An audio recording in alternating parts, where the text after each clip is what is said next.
புறப்பட்டுமா? சரிப்பா. நான் வர்றேன் மாமா. என்ன அதுக்குள்ளார? ஆமாண்ணே, அவனுக்கு ஸ்பெஷல் டியூட்டி போட்டிருக்காங்க. ஸ்பெஷல் டியூட்டியா? ஆமாமா. கந்தப்பன் ஒரு பயங்கரவாதியை பத்தி கேள்விப்பட்டிருப்பீங்க. ஆமா. அவனை பிடிக்கிறதுக்கு எங்க போலீஸ் டிபார்ட்மெண்ட்ல தனி பிரான்ச் அமைச்சிருக்காங்க. அதுக்கு நான் தான் ஹெட். அவசியம் போயாங்கண்ணா. ஏன் மாப்பிள, அவனை பிடிக்க போற போலீஸ்காரங்க எல்லாம் அவன் கொலை பண்றான்னு பேப்பர்ல படிச்சேன். நீங்க அவசியம் போய் தான் தீரணுமா? என்ன மாமா, நீங்களும் அம்மா மாதிரியே பேசுறீங்க. கடமைன்றப்ப போகாம இருக்கலாமா? கவலையே படாதீங்க மாமா. அவனை புடிச்சு அவன் கையில விலங்க மாட்டாம நான் திரும்ப மாட்டேன். ஆமா, எங்க அபிராமியை காணோம்? அபிராமி இங்கத்தானே இருந்தா, வெளியே போயிருக்கா போல இருக்கு. இப்ப வந்துருவா. அம்மா, அந்த விஷயம் உருடா, அவசரத்தை பாரு. என்னம்மா? கல்யாணமே இப்ப வேணாம் வேணான்னு சொல்லிட்டு இருந்தவன் அபிராமியை பார்த்த உடனே கல்யாணம் எப்பன்னு தவிச்சிட்டு இருக்கானே. இந்த திருப்பணி முடிஞ்ச உடனே கல்யாணத்தை கண்டிப்பா வச்சுக்கலாம். அட போங்கண்ணே, விவரம் புரியாம பேசிட்டு இருக்கீங்களே. உங்க மருமக கல்யாணம் எப்பன்னு தெரிஞ்சுக்கிறதுக்கு என்ன கூட்டு வந்திருக்கான். மாப்பிள, இப்ப ஆணி முடிய போகுது. ஆடி முடிஞ்ச உடனே கல்யாணத்தை வச்சுப்போம். அப்புறம் என்னடா, அவனில கல்யாணம் சரிதானே? சரிம்மா. அப்ப நான் புறப்படுறேன்.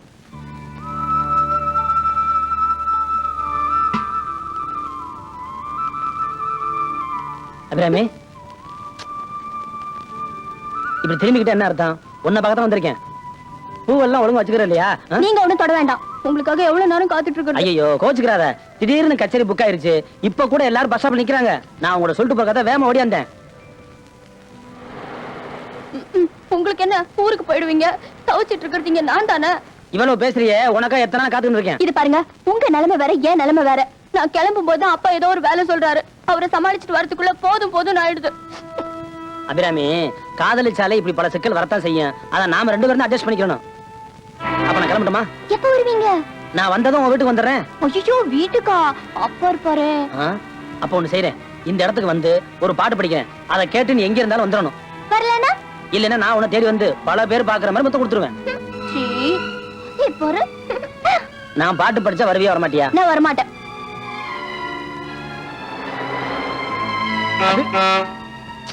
இந்த ஆளு வேற பேன் கிட்டுச்சா.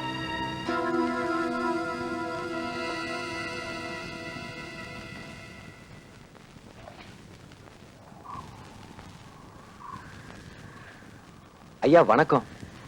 வாழ்க. ஏது இந்த பக்கம்? இந்த பக்கம் வந்தேன். உங்களை பார்த்ததும் ஆசீர்வாதம் வாங்கணும்னு தோணுச்சு. நல்லா இருப்பா. நேத்து கூட உங்க அப்பாவும் நானும் பேசிட்டு இருந்தோம்.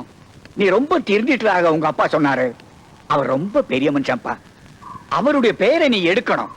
நிச்சயமா எடுக்கதான் போறேன். கோயில்ல வேலை இருக்கு, நான் வர்றேன். ஐயா, ஒரு முக்கியமான விஷயம். அதை நான் உங்ககிட்ட சொல்லலைன்னா உங்களுக்கு துரோகம் செஞ்ச மாதிரி ஆயிடும். என்னப்பா சொல்றேன்?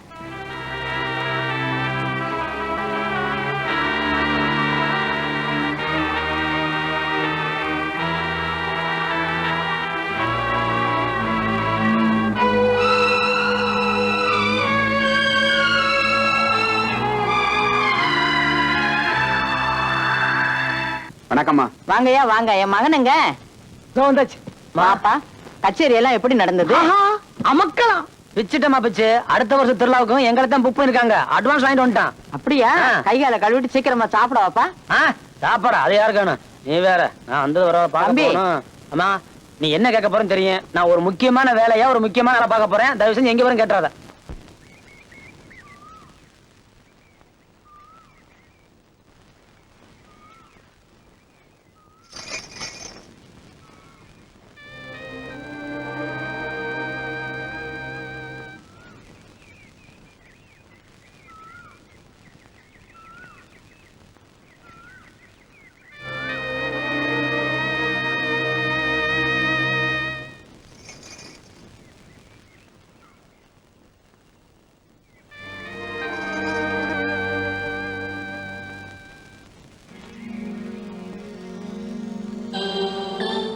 என்ன கண்ணா, ஷாக் அடிச்ச மாதிரி பாக்குற?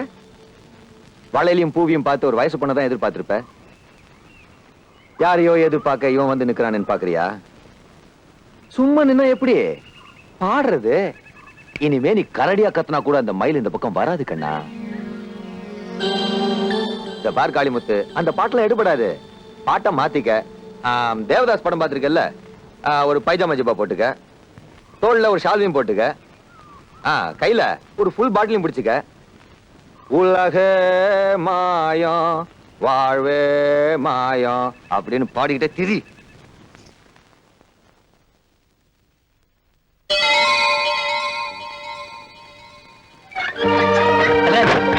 அபிராமி, அபிராமி, அபிராமி. கதவு திறம்மா. உனக்கு என்னாச்சு? இப்ப கதவு திறக்க போற இல்லையா? அபிராமி.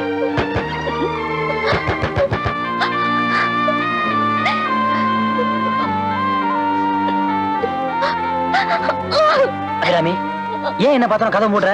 உனக்கு என்னாச்சு? சொல்லு அபிராமி. என்ன பாக்க நீங்க இங்க வராதீங்க. உங்களை பார்க்க எனக்கு பிடிக்கல. என்ன காரணம்னு கேட்காதீங்க. தயவு செஞ்சு இங்க இருந்து போயிடுங்க. போயிடுங்க.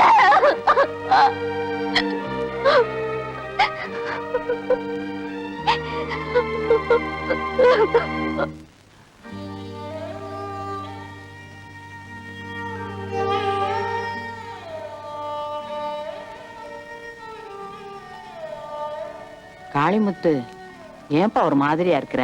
வாப்பா சாப்பிடலாம். எனக்கு பசி இல்லம்மா. என்னப்பா அது? காலையிலயும் சாப்பிடல, இப்பவும் வேண்டாங்கிற. என்னப்பா ஆச்சு? எனக்கு மனசு சரியில்லை. நான் அப்புறமா சாப்பிடுறேன். இத பாரு தம்பி, நானும் அரசல் பரசலா கேள்விப்பட்டேன். யாராருக்கு என்னென்ன நடக்கணும்னு விதி இருக்குதோ அப்படித்தான்ப்பா நடக்கும். காளிமுத்து, ஆ? உன்னை தப்பா பார்க்க வந்தேன். என்ன விஷயம்? ஒன்னால தாப்பா நாங்க இந்த ஊருக்கு வந்தோம். இப்போ ஒன்னாலேயே நாங்க இந்த ஊரை விட்டு போக போறோம். நான் என்ன தப்பு பண்ணேன்? உன் தப்பு இல்லப்பா, உன் வயசு பண்ற தப்பு. தம்பி, எல்லாமே எனக்கு தெரியும். அபிராமி பிறந்தப்பவே தான் தங்கச்சி மகனுக்கு தான் வாக்கு கொடுத்தாரு சிற்பி ஐயா. வர்ற ஆவணி மாசம் கல்யாணம். உன் மனசை நீ மாத்திக்கணும். சிற்பி ஐயா தன் கௌரவத்தை உயிரா மதிக்கிறவர். அதை நீ புரிஞ்சுக்கணும். என்னப்பா பேசாம இருக்கிற? இந்த கோயில் பணி முடியணுமா இல்ல சிற்பி ஐயாவோட கதை முடியணுமா? என்ன மன்னிச்சிருங்க. சொன்ன வாக்கத்தை வர்ற குடும்பத்துல நான் பிறக்கல. கோயிலை கட்டி முடிக்கணும், அதான் என் லட்சியம். இனிமே என்னால சிற்பி ஐயா கௌரவத்துக்கு எந்த குறையும் வராது. என்ன நம்புங்க.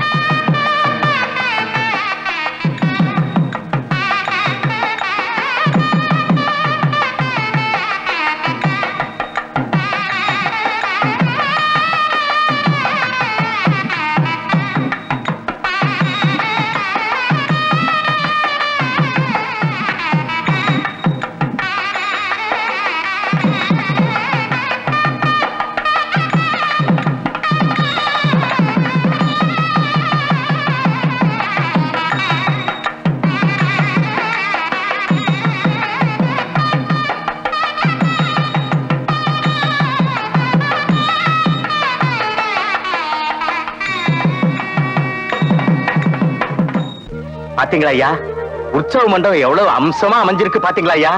அடடடடடடா, எல்லாம் ஐயாவுடைய கைங்கரியம் தான். ஐயா, திருப்பணி வேலைகளை எல்லாம் நல்ல முறையில முடிச்சு கொடுத்துட்டீங்க. இதே மாதிரி கோயில் கும்பாபிஷேகத்தையும் முடிச்சு கொடுத்துட்டீங்கன்னா எங்களை விட பாக்கியசாலி வேற யாருமே இருக்க முடியாது ஐயா. வடிவாம்பாள் கருணையால நீங்க தான் எனக்கு இந்த திருப்பணி பாக்கியத்தை கொடுத்தீங்க. ஐயோ, என்னங்க ஐயா.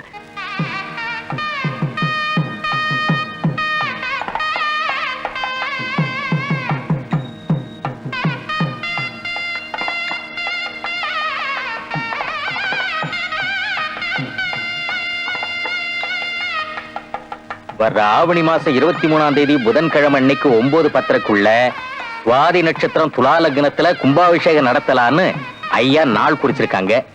ஐயா, கும்பாபிஷேகத்துக்கு என்னென்ன ஏற்பாடுகள் செய்யணும்னு நீங்க உத்தரவு போட்டீங்கன்னா நாங்க செஞ்சு முடிச்சிடறோம். நாளைக்கே கும்பகோணத்துக்கு லெட்டர் போட்டு நடராஜ சாஸ்திரிகளை வர சொல்லிடலாம். அவர் வந்த உடனே கும்பாபிஷேக சம்பந்தமான வேலையெல்லாம் ஆரம்பிச்சிடலாம். எனக்கு உத்தரவு. நானும் அந்த பக்கம் தான் வரேன், வாங்க. என்னம்மா, எப்ப வந்த? என்ன இது சீர்வரிசை எல்லாம்? ஆமாண்ணே, சீர்வரிசைதான். நிச்சயம் பண்ணணும்ல. என்னம்மா சொல்ற? அண்ணே, நீங்க சொன்ன மாதிரி ஆடி முடிஞ்சிருச்சு. ஆனா உங்ககிட்ட இருந்து எந்த தகவலும் இல்ல. அதான் நானே வந்துட்டேன். ஏமா இந்த அவசர கோலம்? 4 பேர்கிட்ட சொல்லி நல்ல விதமா செய்ய வேண்டாமா? இல்லண்ணே, எனக்கு 2 மாசமா உடம்பு சரியில்லை. அடிக்கடி மயக்கம் வருது. ஹை பிரஷர்னு டாக்டர் சொல்றாரு. எனக்கு ஏதாவது ஆயிடுமோன்னு பயமா இருக்கு. அதனாலதான் இந்த முடிவுக்கு வந்தேன். இதெல்லாம் ஒரு பெரிய வியாதி இல்லம்மா. ஏன் இல்லாதெல்லாம் நினைச்சு கஷ்டப்படுற? இல்லண்ணே, இந்த நிச்சயதார்த்தம் முடிஞ்சதுன்னா கல்யாணமே முடிஞ்ச மாதிரி என் மனசுக்கு நிம்மதியா இருக்கும். நல்ல காரியத்தை தள்ளி போடக்கூடாது. தாம்பூலத்தை வாங்கிக்கங்கண்ணே. இல்லம்மா, வாங்கிக்கங்கண்ணே. ஐயா, அட்டை வாங்கிக்கங்க. ஒண்ணுக்குள்ள ஒண்ணு சம்பிரதாயம் எல்லாம் எதுக்கு? நான் அதுக்கு சொல்லலம்மா. ஐயா, இப்பதான் எங்க கோயில் கும்பாபிஷேகத்துக்கு நாள் குறிச்சிங்க. அதுக்கு பதிலா அம்பாள் வடிவாம்பா உங்க பொண்ணு கல்யாணத்துக்கு நாள் குறிச்சிருக்கா. சந்தோஷமா தட்ட வாங்கிங்க.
நிர்வாணமா பூஜை பண்ண வேண்டியவளுக்கு எதுக்குடி புடவை?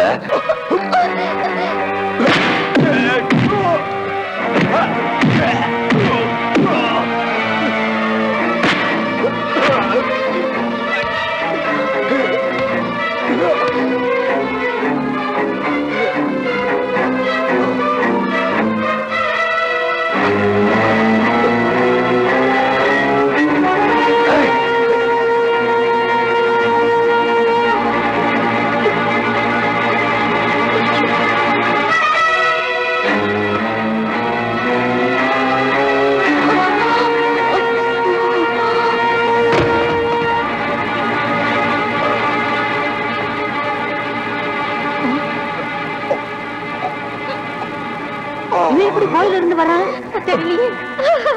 ராஜா, செல்லத்தோரே, என்னப்பா என்னாச்சு உனக்கு? சொல்லுடா. என்னடா ஆச்சு? என்ன பாம்பு கடிச்சிருச்சு. ஐயோ ஐயோ, நான் என்ன பண்ணுவேன்? என்னங்க என்னங்க, நம்ம பிள்ளைய பாம்பு கடிச்சிருச்சுங்க. பாத்தீங்களா, எந்த தாயும் தான் பொண்ணை நிர்வாணமாக்கி பார்க்கணும்னு நினைக்க மாட்டா. எல்லாம் இவன் சதி அன்னைக்கே சொன்னேன், நீங்க யாரும் நம்பல. இப்ப நிலைமைய பாத்தீங்களா? நான் காளி உதிட்ட போன சவாலுக்காக சாமியாடிக்கிட்ட பணம் கொடுத்து சாமி சொன்ன மாதிரி போய் சொல்ல வச்சம்மா. அதுக்கு சாமி எனக்கு தண்டனை கொடுத்துருச்சுமா. நான் என்ன பண்ணுவேன்?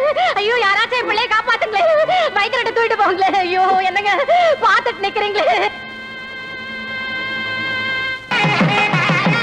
வணக்கம் மாமா. வாங்க மாப்பிள்ள. வாமா, நல்ல நேரத்துல தான் வந்திருக்கீங்க. ஆமாமா, நல்ல நேரத்துக்கு தான் வந்திருக்கேன். நான் ஊர்ல இல்லாத நேரத்துல அம்மா அவசரப்பட்டு நிச்சயார்த்தம் பண்ணிட்டாங்க. என்ன மாப்பிள்ள, என்ன சொல்றீங்க? ஆமா மாமா, நம்ம அபிராமி காளிமுத்து விரும்புது. நடந்ததெல்லாம் கேள்விப்பட்ட மாமா. அபிராமி தனக்கு இல்லைன்னு தெரிஞ்சிருந்தோம் அவளோட மானத்தை காப்பாத்திருக்காரு, நம்ம குடும்ப கௌரவத்தை காப்பாத்திருக்காரு. இவ்வளவு காரணமா இருந்த செல்லதுரைய சரியான நேரத்துல ஆஸ்பத்திரி கொண்டு போய் அவன் உயிரையும் காப்பாத்திருக்கிறாரு. இதெல்லாம் கேட்கிறப்ப காளிமுத்துவ எப்படி பாராட்டுறதுன்னு தெரியல மாமா. ஒரு பொண்ணோட மானத்தை காப்பாத்துறவன் தான் அவளுக்கு புருஷனா இருக்க முடியும். எனக்கு குறிச்ச அந்த முகூர்த்தத்துல இவங்க ரெண்டு பேருக்கும் கல்யாணம் பண்ணி வைக்கணும்னு நான் ஆசைப்படுறேன். என்ன மாமா சொல்றீங்க? நீங்களே சொல்லும் போது நான் என்ன சொல்றதுக்கு இருக்கு? நீங்களா இருந்து இந்த கல்யாணத்தை நல்லபடியா முடிச்சு வைங்க. என்ன அபிராமி, சரிதானா?